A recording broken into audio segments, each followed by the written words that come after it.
కాబట్టి తెలుగుదేశానికి ఓటేసిరా, ఇంట్లోకి రానిస్తాం, భోజనం పెడతామని మీరు చెప్తే ఎక్కడికి పోరు, మీ దారికి వస్తారు. అవునా కాదా? చేస్తారా లేదా?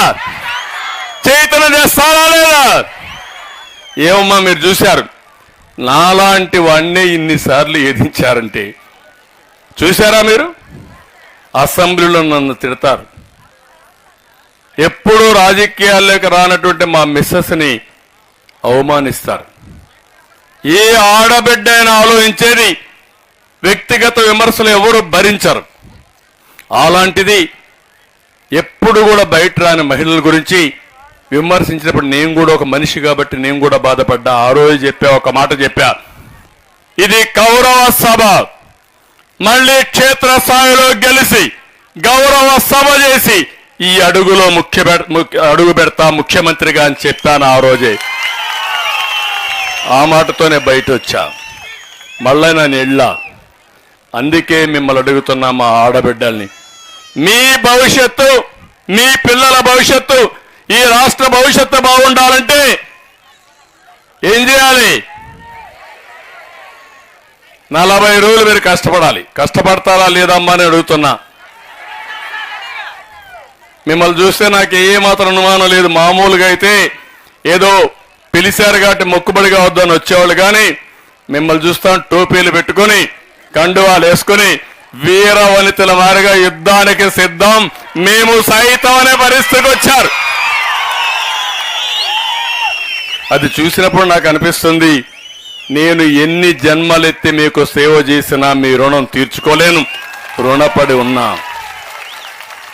కుప్పం నాకు ఎప్పుడు కూడా ఒక స్ఫూర్తి, నాకు ఒక నమ్మకం. ఏ పని చేయాలన్నా కుప్పం నుంచే ప్రారంభిస్తాను. అవునా కాదా? ఇప్పుడు కాదు, సమైక్య ఆంధ్రప్రదేశ్లో కూడా నా చరిత్ర ఎవరు బ్రేక్ చేయలేరు. 9 సంవత్సరాలు ముఖ్యమంత్రిగా ఉన్నా, దగ్గర 15 సంవత్సరాలు అపోజిషన్ లీడర్గా ఉన్నా.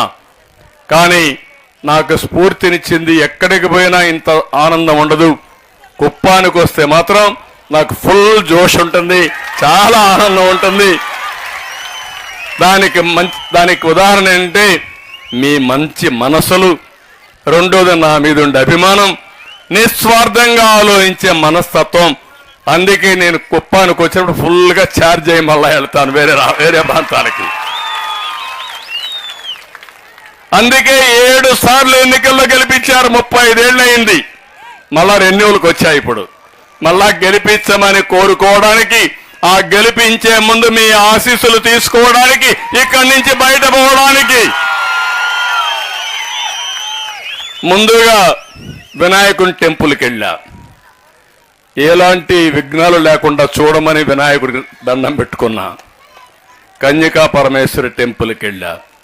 మా ఆడబిడ్డలు ఆరాధించేది కన్యకా పరమేశ్వరి టెంపుల్లో మీ ప్రతినిధిగా ఆ తల్లి దీవెనలు తీసుకుని, నిజమైన దేవతల మా ఆడబిడ్డలు ఎక్కడున్నారు, మీకోసం ఇక్కడికి వచ్చాను నేను. మీ ఉత్సాహం చూస్తే చాలా ధైర్యం వచ్చింది. ఏకపక్షంగా ఎన్నికలు ఉండాల్సిన అవసరం ఉంది. ఒక్కొక్కసారి బాధేస్తుంది. నేను అన్ని విషయాలు మీటింగ్లో మాట్లాడతాను. ఈరోజు మన కర్తవ్యాన్ని గురించి ఇక్కడ మాట్లాడుకుందాం. మిగిలిన విషయాలు, అన్ని విషయాలు కూడా మీటింగ్లో మాట్లాడతాను. ఈరోజు ఆ మీటింగ్లో కూడా చాలా విషయాలు చెప్పాలి మీకు. నేను ఒకటే ఆడబిడ్డలందరినీ కోరేది, మీకు అండగా నేను ఉంటా. 2 కోట్ల మంది ఆడబిడ్డలకు హామీ ఇస్తున్నా, మన నియోజకవర్గంలో ఆడబిడ్డలకు హామీ ఇస్తున్నా. మీ ద్వారా మీ కుటుంబాన్ని బాగు చేసే పరిస్థితి, అంతేకాదు ఇప్పుడుండే ఆదాయాన్ని 3 రెట్లు పెంచాలంటే ఏం చేయాలో చేసి నేను చూపిస్తానని మీ అందరికీ హామీ ఇస్తున్నా.